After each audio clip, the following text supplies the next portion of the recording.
It's Chris Keys, and I am 37 years old, and I'm kind of a unique person here at the Rebel Gospel Mission in the way that I actually started my endeavor here as a client. And what I mean by that is I came from jail, and I came into the residential New Life program here at the mission, and went through the program and found Christ. And the day I graduated, I was hired here as a food service manager, and to this day, that's what I do. I had a rough childhood. I had both parents and everything I needed. However, my dad was an alcoholic, and so I've always suffered from basically what they call an absent father wound. I was the youngest of three boys, so growing up, I was always the one who was taught to suppress my feelings and my emotions, and the only way that I learned how to deal with my feelings was through watching my father, who would drink every night. And so by the time I was 13 years old, I had experimented with alcohol and marijuana for the first time. And as the years went on, I barely made it through high school, got into the JC. I was a football player at the junior college here in Santa Rosa. And into my second year, I left the school. I dropped out, left the football team, and started doing methamphetamines. And within a couple months, I had lost everything I owned, everything I ever had, my job, my car, my place to live. I was homeless for the first time in my life.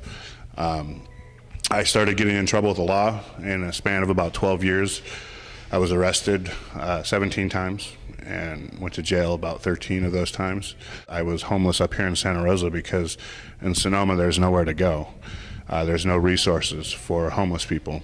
So I remember one morning that I was so cold that I literally walked around the town about 3 times just to stay warm enough to survive. I came here to the Rebel Gospel Mission. I couldn't get in the first night I was here, so I had an experience I got to experience what some of the homeless and the guests that we serve here have to experience sometimes. And I went back out there into the cold to sleep for a night, and the same thing. I actually slept right over here at the 3rd Street, under the 3rd Street Bridge.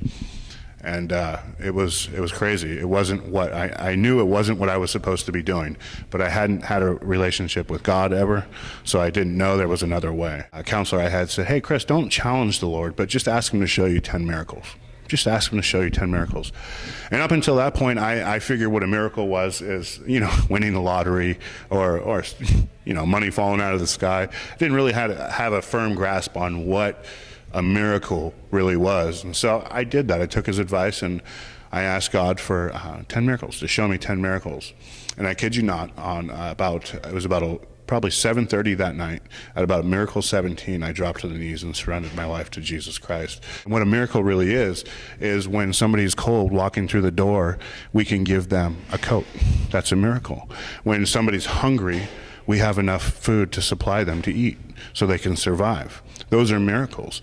And somebody walks through that door and they feel like they don't have a friend in the world. They have a friend here. And to be able to provide these people that are in desperate need of warmth or of hunger or of anything that we can provide, God makes a way through people like yourselves, through other organizations that bring in jackets or hold jacket drives or have it on their heart to bring hams in. And we're 100% reliant on the community. We're coming up on 3 years now, that the day I was hired. So I've been clean and sober for 4 years now. Everybody in my family, I talk to them on almost a daily basis, especially my mom, who is my best friend now. All my relationships have been sewed up, and since I graduated, I got married to a beautiful Christian woman, and we bought a house in this last year. God does for us what we can't do for ourselves, and he also does for us. He allows us to see what we're capable of doing, and he gives us the tools and he gives us the direction to do that. Actually do. One jacket is going to bring warmth to somebody that is freezing to death. One ham is going to feed 25 hungry people.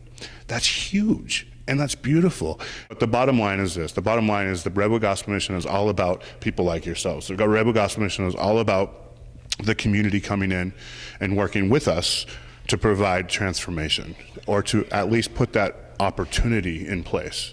So we really appreciate what you guys do, what the community does, and without you guys and the community, we'd be nothing.